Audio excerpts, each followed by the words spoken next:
There's no feeling more intense than starting over. If you deleted your homework the day before it was due, as I have, or if you left your wallet at home and you have to go back after spending an hour in the commute. If you won some money at the casino and then put all your winnings on red but it came up black. If you got your best shirt dry cleaned before a wedding and then immediately dropped food on it. If you won an argument with a friend and then later discovered that they just returned to their original view. Starting over is harder than starting up. If you're not ready for that, like if you've already had a bad day, then what you're about to go through might be too much. Feel free to go away and come back. I'll be here. Alright, thanks for coming with me on this trip.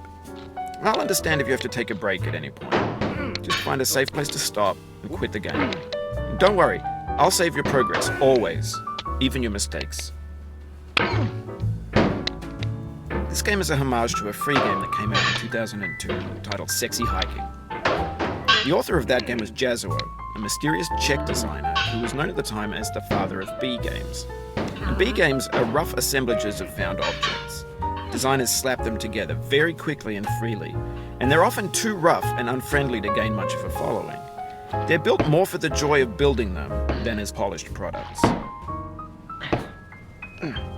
In a certain way, Sexy Hiking is the perfect embodiment of a B game.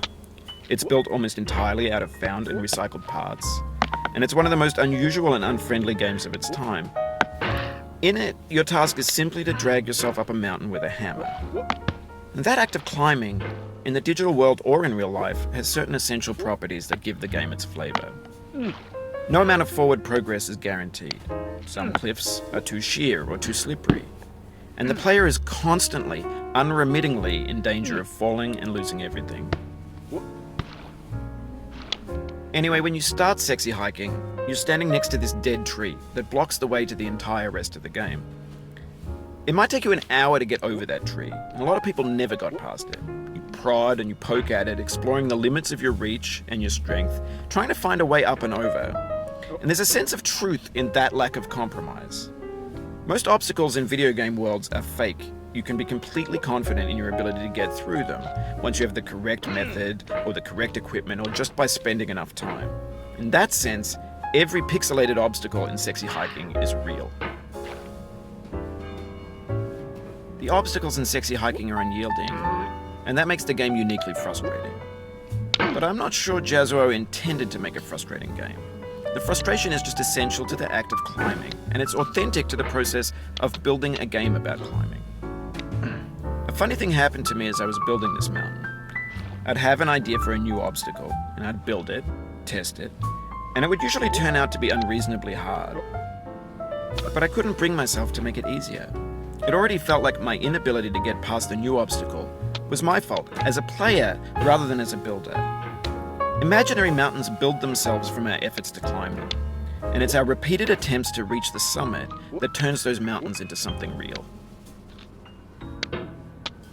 When you're building a video game world, you're building with ideas, and that can be like working with quickset cement.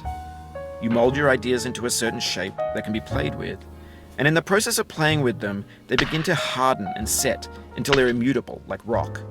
And at that point, you can't change the world. Not without breaking it into pieces and starting fresh with new ideas.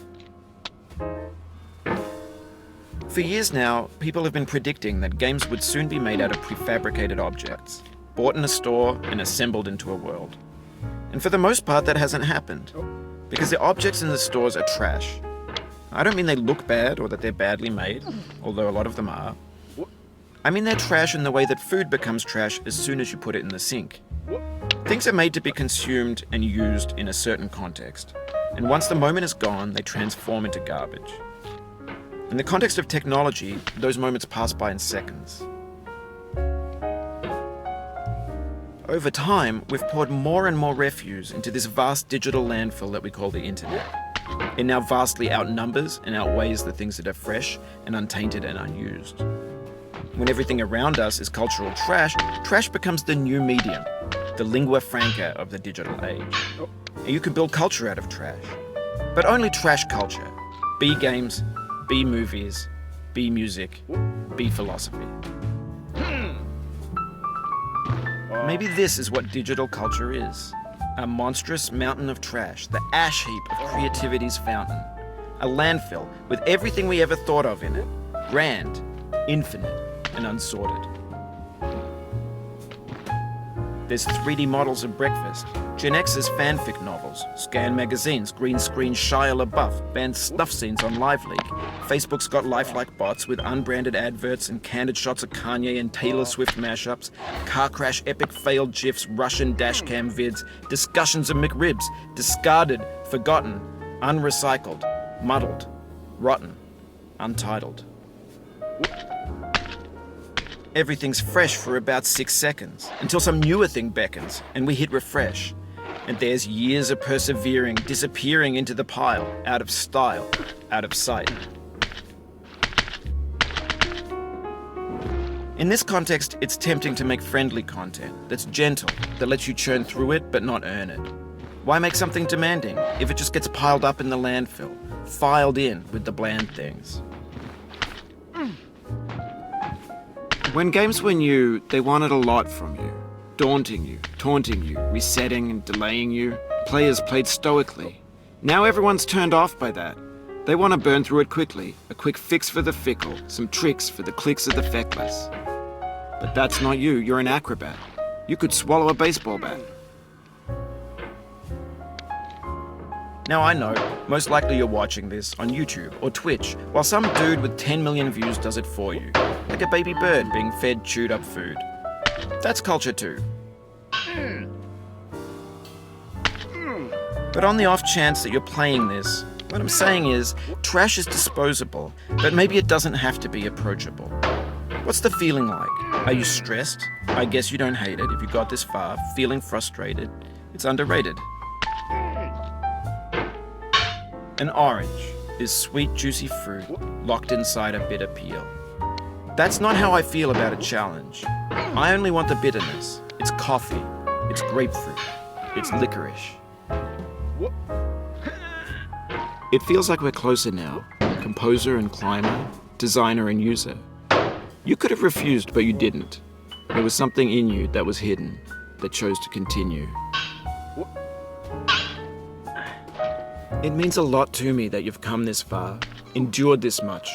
Every wisecrack, every insensitivity, every setback you've forgiven me is a kingly gift that you've given me. We have the same taste, you and I.